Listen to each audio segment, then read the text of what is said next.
할렐루야. 우리 오늘 나오지 못하셨지만 또 영상으로 예배드리는 우리 모든 성도분들에게도 사랑하고 축복하고 감사의 말씀을 드립니다. 어쨌든 우리 모든 성도들이 주의 날을 잊지 마시고 기억하시고 또 하나님께 예배드리고 또 하나님 주시는 은혜와 힘과 능력을 덧입어서 또 한 주간도 주 안에서 승리하는 그런 성도의 삶이 되실 수 있기를 주의 이름으로 축원을 드립니다.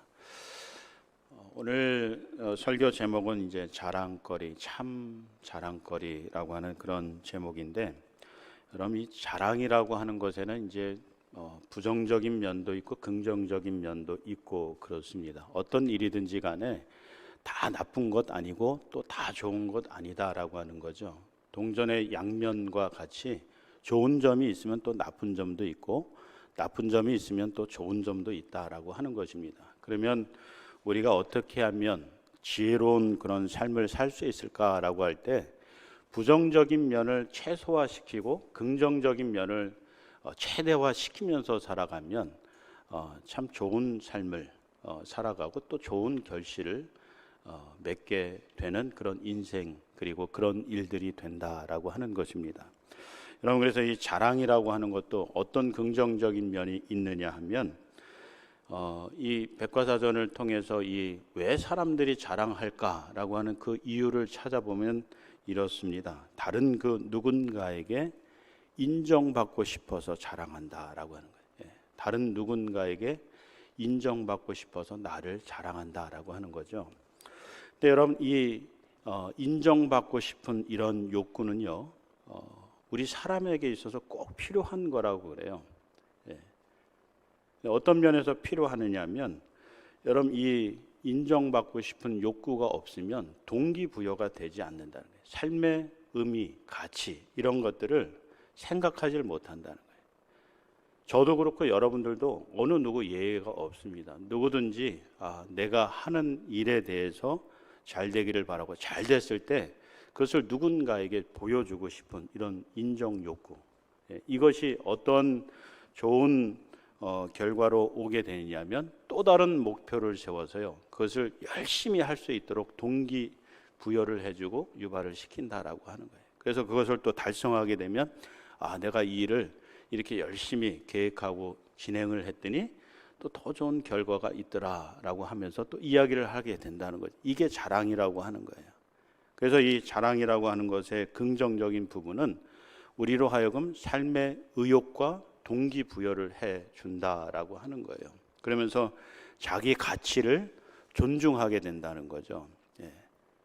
나를 드러냄으로 인해서 내가 이런 사람이야, 이런 존재야 라고 하는 것을 나타내 보여준다는 거예요. 그게 이제 너무 심하게 되면 부정적인 요소로 작용하게 되는 거죠. 다른 사람들의 시기와 질투와 미움을 유발하게 되는 이런 부정적인 결과를 가져오지만, 그러나 적절하게 내 자신을 드러내는 이런 삶도 나쁘진 않다라고 하는 거예요.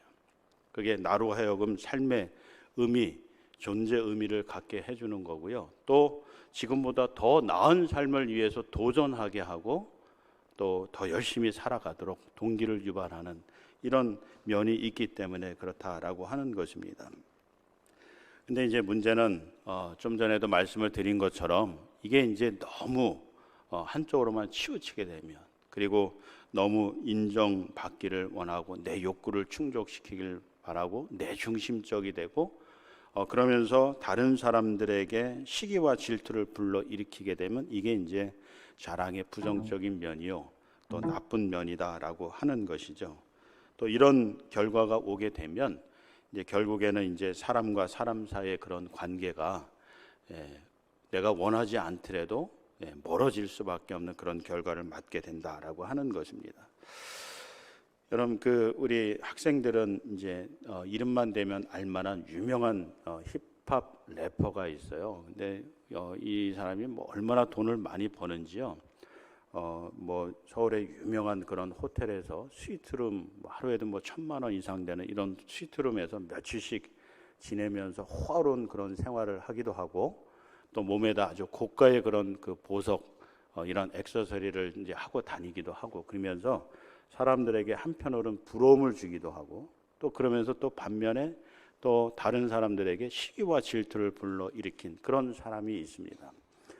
근데 이분이요, 기자가 다가가서 왜 당신은 그렇게 하고 다닙니까? 소위 이제 왜 그렇게 돈 자랑하고 다닙니까? 이제 이렇게 물었어요. 그랬더니 이 래퍼가 이야기하는 게 내가 미국에서 할 때 어렵고 힘들게 살았다는 거예요. 그럼에도 불구하고 음악을 에 대한 꿈이 있었고 이 꿈을 이루기 위해서 정말 한기를 파면서 열심히 노력을 했다는 거예요. 심지어는 이게 이제 부모님 중에 한 분이 외국인이고 또 한 분은 한국인이고 그래서 그런 이유로 인해서 또 본의 아니게 또 다른 사람들에게 이렇게 무시당하고 뭐 이런 경험들이 어렸을 때부터 있었던 거예요. 그래서 내가 이 음악을 통해서 성공해서 좀 남들에게 좀 보여주어야 되겠다.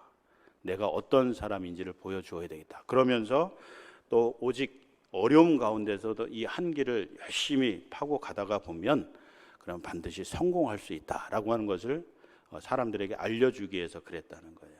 그런 면에서 보면은 이 자랑질이 나쁜 것은 아니죠. 그 자신의 존재 의미를 갖게 해주고 또 자신이 이 어려움 가운데서도 이것을 잘 이겨내서 성공했다라고. 그래서 그렇지 못한 사람들에게 좀 희망을 줄 수 있는 그런 면에서 보면은 나쁜 것은 아닌데요. 근데 오히려 이 기사를 접하고 나서 많은 사람들이, 특히 젊은 사람들이 막 삿대질하고 비난하고 그러면서 그런 부정적인 댓글을 다는 모습이 더 많아진 것을 보게 됩니다. 이게 바로 이 자랑의 긍정적인 면과 부정적인 면이 있고 이게 너무 도가 지나치면 오히려 부정적인 그런 면들을 더 많이 가져온다라고 하는 것을 보여주고 있는 것이죠. 그래서 여러분 우리가 무엇을 자랑할 건가? 그리고 자랑을 하면 어떻게 자랑할 건가? 이런 것들을 한번 생각해 보게 되는 것입니다. 특별히 오늘 본문 말씀에 보면 이 사도 바울의 자랑거리가 있어요. 그리고 자랑하는 모습을 볼 수가 있는데 그런 말씀을 통해서 우리가 어떻게 또 무엇을 자랑해야 되는가라고 하는 것을 한번 생각해 보면 좋겠습니다. 먼저 우리가 26절 말씀에 보시면 사도 바울이 이 고린도 교회 성도들을 소개할 때 이렇게 소개합니다. 한번 말씀 보실까요? 형제들아 너희를 부르심을 보라. 육체를 따라 지혜로운 자가 많지 아니하며 능한 자가 많지 아니하며 문벌 좋은 자가 많지 아니하도다. 이렇게 소개합니다. 이 말씀 다시 좀 쉽게 해석해서 말씀을 드리면 이 고린도 교회 성도들이 너무도 지극히 평범한 사람들이 많다라고 하는 거예요. 오히려 어떤 면에서 보면요, 이 당시에 초대교회 성도들 구성원들을 보게 되면 많은 사람들이 사회적으로 약자, 소외된 사람들, 심지어는 노예된 사람들, 이런 사람들이 복음을 받아들이고 그러면서 신앙생활을 했던 그런 모습을 볼 수가 있습니다. 그런 면에서 보면 이 고린도 교회 오늘 26절에서 소개하고 있는 이 문벌 좋은 자가 많지 않고 능한 자가 많지 않고 지혜로운 자가 많지 않다라고 하는 거 보면 뭐 세상적으로 보면 이 뭐 학교도 그렇게 오래 다니지 않은 거고요. 경제적으로도 보면 부자가 아닌 거고요. 그러면서 또 뭐 하여튼 세상적인 이런 자랑거들이 많지 않은 그런 성도들이 이 고린도 교회 대부분이었다라고 하는 겁니다. 근데 사도 바울이 이렇게 이야기하면서 이거를 부끄럽게 생각하느냐? 그렇지 않은 거예요. 오히려 어떤 면에서 보면 다행으로 생각하는 거예요. 야, 이 교회에 이런 사람들이 가득해서 신앙생활하는 게 오히려 어떤 면에서 보면 참 다행이다, 감사하다 이렇게 생각하는 겁니다. 우리 보통 사람들이 교회 구성원들을 보게 될 때 또 어떤 교회를 보게 될 때 뭐 위치가 어디에 뭐 강남에 있느냐 아니면 뭐 강북에 있느냐 또 그 교회 구성원들 볼 때 뭐 대학교 교수도 있고 뭐 기업가 사업하시는 분들도 많고 그러면 저 교회는 좋은 교회 뭐 이렇게 생각하는 부분들이 있잖아요. 그리고 부러워하는 그런 부분들도 없지 않아 있지 않습니까? 그러면서 우리 교회도 좀 그런 사람들이 많았으면 좋겠다.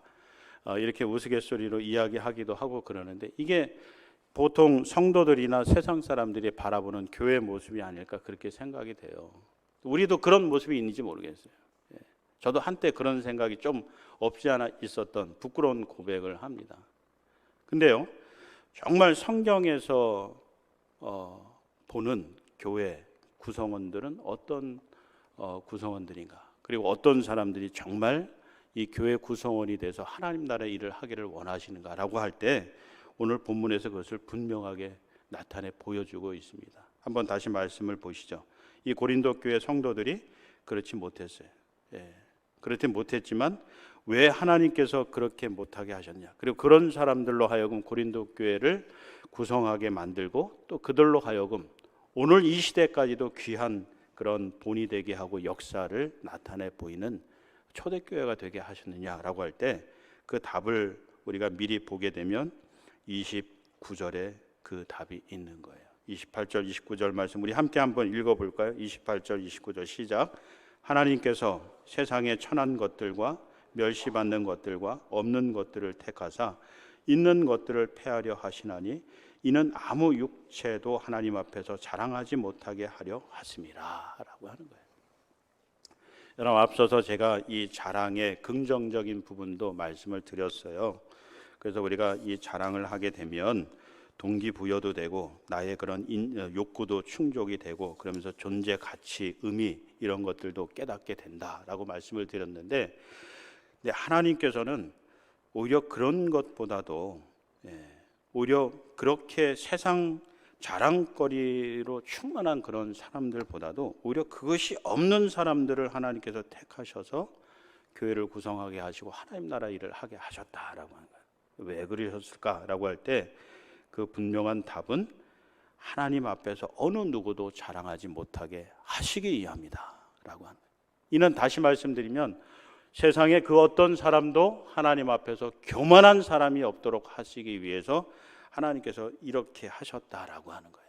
세상적으로 보면 미천하고 약하고 병들고 그리고 나이가 많고 등등 이런 연약한 부분을 가진 사람들로 하여금 하나님께서 그들을 택하여 사용하시고 하나님 나라를 확장해가는 그런 역사를 이끌어가고 계시다라고 하는 겁니다. 여러분 이거를요 경제적 용어로 바꾸어서 말씀을 드리면 디마케팅 전략이다 이렇게 이야기할 수 있겠어요. 여러분 뭐 이 경제 용어 아시는 분들은 뭐 금방 이해를 하시지만 또 생소하신 분들이 많을 거예요. 이 디마케팅 전략은 무엇이냐면 의도적으로 이제 고객의 수요를 줄여서요 그 가치를 높이는 거예요. 예를 들면 뭐 이런 게 있어요. 그 파리에 유명한 패션 브랜드가 있잖아요. 근데 이 브랜드의 제품을 사려 그러면 한번 구매한 사람은 1년 동안은 구매하지 못하도록 해요. 법적으로. 이 나름대로 내규인 거죠. 회사 내규. 그래서 1년 동안 구매하지 못하도록 하고 그다음에 1년이 지나면 그때 이제 신상품을 또 구매할 수 있는 그런 자격을 부여를 해줘요. 그래서 그 사람들은 그 브랜드에 대해서 아주 충성심이 높아지는 거죠. 1년 동안 참고 참았다가 겨우 구입하는 거니까 그걸 얼마나 귀하게 여기겠어요. 반면에 이런 디마케팅 전략을 펼치는 이 회사에 대해서 비난하는 사람들도 있었어요. 아니 그렇게 하다가 보면 회사가 어떻게 운영되겠어? 그 물건 누가 사겠어? 뭐 등등 여러 가지 비난의 말들을 했는데 결국은 이 회사가 그런 마케팅 전략을 통해서요 더 성장하게 되더라라고 하는 거예요. 소수이지만 정말 그 가치를 알고 그것을 통해서 존재 의미를 느끼는 그 사람들이 매년마다 그 제품을 구매하고 그런 사람들이 점점 늘어나면서 회사가 전반적으로 성장을 하더라라고 하는 거예요. 여러분 우리 그 가게에서 쉽게 구입할 수 있는 담배만 보더라도 그래요. 여러분 이 담배라고 하는 것들이 요즘에는 이제 그 담배 가게 보게 되면 폐암 걸린 사람들 이 사진들을 이렇게 실어 놓잖아요. 근데 그거 왜 실어 놨는지 아시죠? 담배 피면 건강에 해롭습니다. 그 담배 피면 이렇게 암에 걸릴 수 있습니다. 라고 하는 것을 보여주기 위해서 실어 놨어요. 그래서 이 담배를 필까 말까 고민하는 사람은 그 담배 가게에 붙여져 있는 이 사진을 보고 좀 선택을 안 한다는 거죠. 안 산다는 거죠. 근데 반면에 나는 암에 걸릴지라도 나는 죽을지라도 나는 담배를 피겠어 라고 하는 이런 충성심이 높은 이런 흡연자들은요 어떤 것을 갖다 붙여도 어떤 이야기를 해도 담배를 구입한다는 거죠. 그래서 담배 회사가 망하지 않는 거예요. 그런 분들 때문에. 근데 어쨌든 그런 걸 통해서 얻고자 하는 것은 건강에 대한 가치를 얻고자 하는 거예요. 그래서 사람들로 하여금 담배를 피면 건강에 해롭다라고 하는 이것을 알려주기 위해서 이런 사진을 담배가게에다 붙이는데 이게 이제 디마케팅 전략 중에 하나이다라고 하는 거예요. 그래서 보통 사람들이 보면 부정적인 그런 면으로 보이지만 오히려 그것을 통해서 더 긍정적인 부분을 극대화시키는 이런 전략을 이 디마케팅 전략이라고 이야기를 하는데 하나님께서도 이런 전략을 쓰신다라는 거예요. 그래서 오늘 본문에 보면 여러분 사실 이런 부자들이 그리고 세상에 성공한 사람들이 자랑거리가 많은 사람들이 다 나쁜 사람이냐? 그렇지 않죠. 그리고 그런 사람들은 구원받지 못하냐? 그렇지 않습니다. 부자도 구원받고요. 세상적으로 성공한 사람들도 하나님께 귀하게 쓰임받는 그런 일꾼들이 많이 있어요. 근데 왜 하나님께서 그런 사람들을 부끄럽게 하시려고 세상에 미련한 사람들, 연약한 사람들을 들어서 쓰신다 이렇게 말씀을 하시냐면 바로 이 디마케팅 전략을 하나님께서 의도하신 것이다 라고 하는 거예요. 무엇을 하나님께서 바라고 원하시는 걸까요? 하나님 나라의 가치가 이 세상의 그 어떤 자랑거리보다도 더 귀하다, 존귀하다. 하나님이 어떠한 분이신가라고 하는 것을 더 드러내 보이시기 위해서 이 전략을 쓰고 계시다는 거죠. 여러분, 우리 많은 사람들이 이 세상이 존귀하게 여긴, 귀하게 여기는 이런 가치들을 추구해야지만 세상에서 성공하고 많은 사람들에게 칭찬받고 인정받는다고 그렇게 생각하고 그렇게 살아가고 있어요. 근데 하나님은 그렇지 않다고 말씀하시는 거예요. 오히려 세상적으로 보면 그렇지 못하지만 그런 일을 추구하진 않지만 그러나 하나님께서 말씀하시는 이런 부분들을 가지고 살아가면 내가 너를 인정하겠다는 거죠. 내가 너를 구원하겠다는 거예요. 세상의 그 어떤 사람보다도 존귀한 자로 하나님께서 세워주시겠다 그렇게 말씀하고 있는 거예요. 이게 하나님의 디마케팅 전략이다라고 하는 거죠. 그래서 여러분 예수님도 그렇게 살아가신 거예요. 여러분 예수님의 제자 그룹을 한번 보십시오. 어느 누구 하나 번듯한 세상적으로 보면 인정받을 만한 그런 자격을 갖춘 사람이 한 사람도 없어요. 그러나 예수님은 그런 사람들을 불러서 제자로 사용하시죠. 그리고 그들이 초대교회 지도자가 된 것을 볼 수가 있어요. 그래서 그것을 통해서 우리가 무엇을 알 수 있어요? 예수님이 어떠한 분이신가?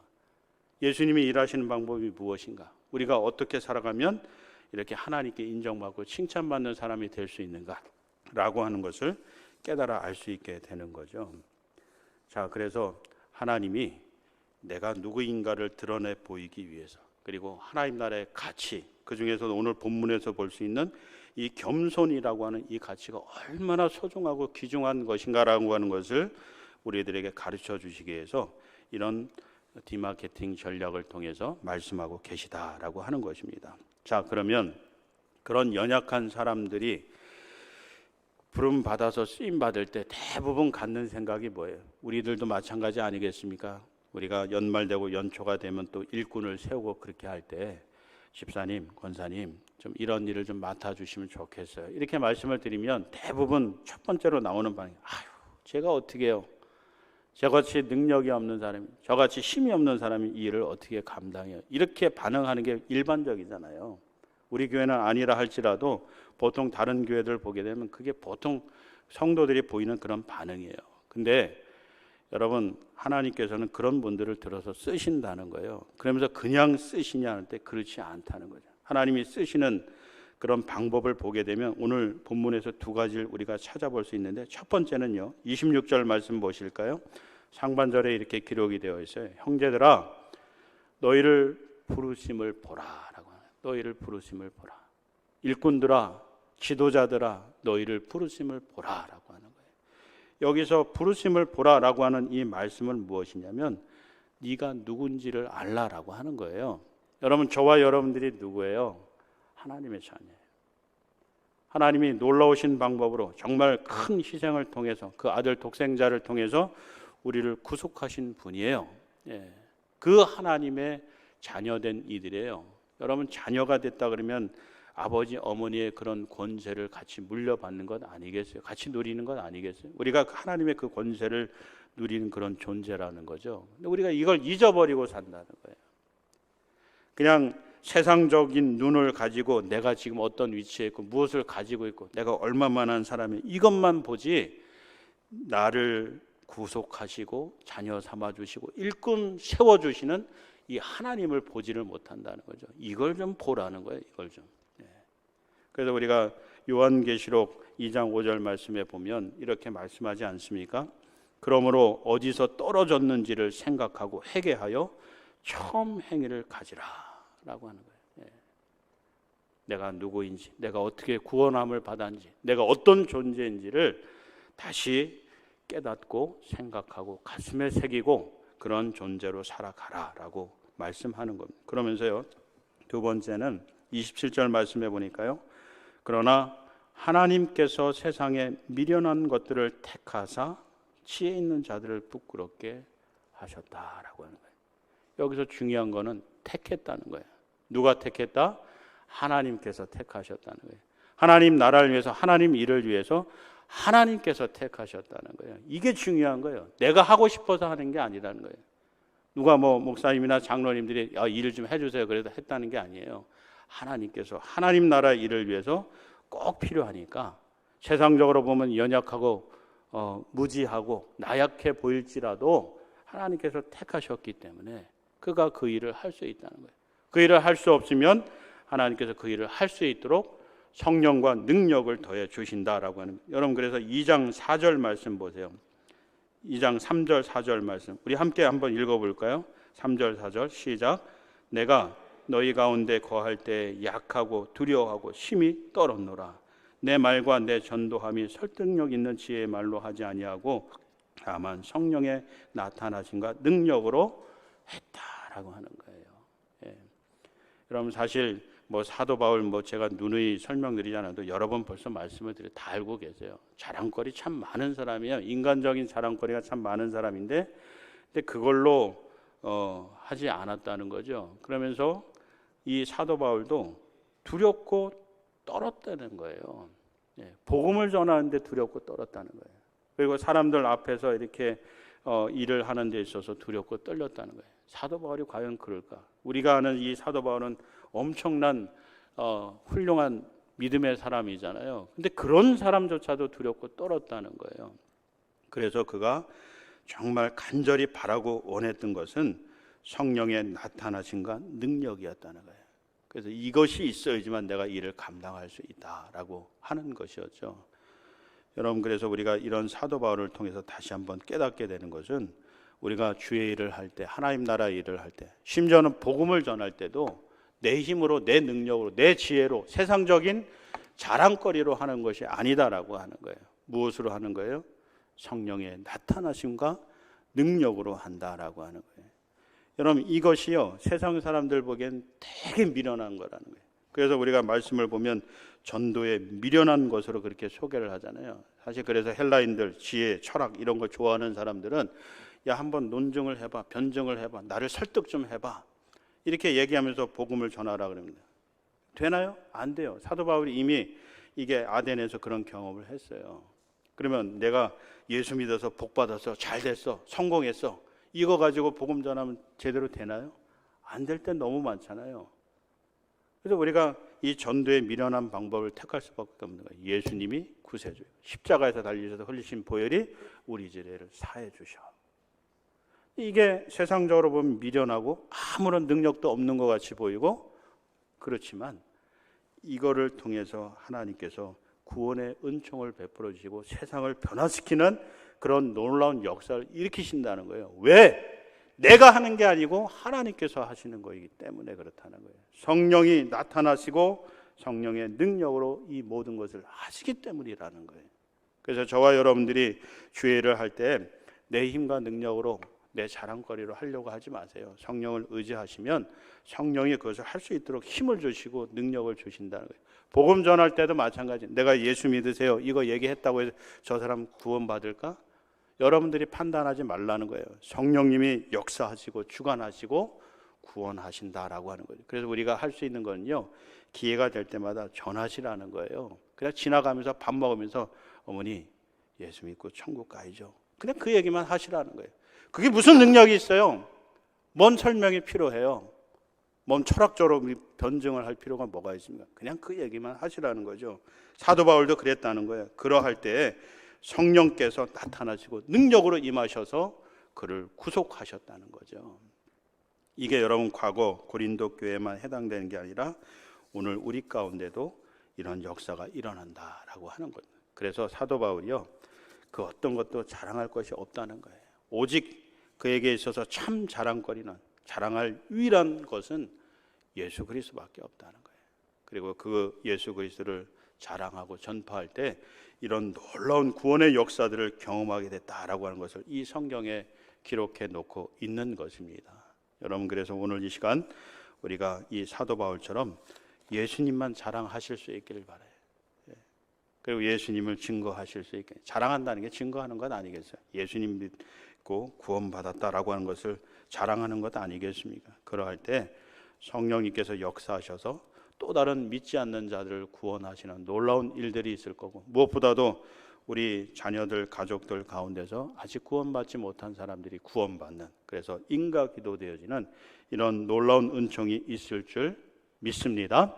그래서 오늘 이 시간부터 우리가 시간이 될 때마다, 기회가 될 때마다 우리가 의심하지 말고 예수님을 자랑하고 복음을 전파해서 이 구원이 날로 이루어져서 많은 사람들이 함께 모여 영광의 하나님께 찬양과 예배드리는 그런 날이 속히 올 수 있기를 주의 이름으로 축원합니다. 기도하겠습니다. 사랑이 많으신 아버지 하나님, 이 세상에서 사라질 자랑거리들, 오히려 긍정적인 부분보다는 부정적인 결과를 가져와서 사람들로부터 시기함을 받고 질투함을 받고 미움을 받는 이 세상 자랑거리가 우리 가운데 입술로 통해서 나오지 않게 하시고, 오직 구원을 주시는 생명이 되시는 예수 그리스도만 증거되게 하여 주셔서 이 세상이 줄 수 없는 하늘의 놀라운 기쁨이 우리 가운데 충만하게 하시고, 또 사랑하는 이들이 구원받는 놀라운 은총이 우리 가운데 가득할 수 있도록 주장하시고 인도하여 주시옵소서. 성령 하나님 역사하시고 인도하시길 원하며 예수님의 이름으로 감사하며 기도드립니다. 사랑이 많으신 아버지 하나님, 우리 사랑하는 성도들이 이제 가정과 삶의 자리로 돌아갈 때 함께 동행하여 주셔서 저들과 늘 함께 하시고 인도해 주셔서 하나님 뜻을 이루는 삶이 되게 하시고, 또 하나님 주시는 놀라운 하늘의 기쁨과 은총이 가득한 삶이 될 수 있도록, 가정과 직장의 삶이 되어질 수 있도록 복을 더하여 주시옵소서. 특별히 우리 자녀들 지혜와 명철과 또 성령과 믿음을 충만히 부어 주시어서 장차 하나님 나라의 큰 기둥과 일꾼과 지도자들이 되어질 수 있도록 인도하여 주시옵소서. 환우들과 연로하신 교우들 넘어지고 쓰러지지 않도록 주께서 붙들어 주시고 또 주장하여 주셔서 소망 가운데 인내하며 승리하는 저들 될 수 있도록 복을 더하여 주시옵소서. 또 우리 사랑하는 가족들, 또 믿지 않는 형제들 어느 곳에 있든지 주의 복음을 듣고 감화감동 역사 변화되어서 온 가족이 구원의 기쁨을 누리며 이 세상과 영생을 살아갈 수 있도록 축복하여 주시옵소서. 이제는 우리 주 예수 그리스도의 은혜와 아버지 하나님의 놀라우신 사랑하심과 성령님의 감화감동 역사 인도하심이 우리 모든 사랑하는 성도들 가정, 직장, 사업장 위에 지금부터 영원토록 함께하여 주시기를 간절히 축원하옵나이다.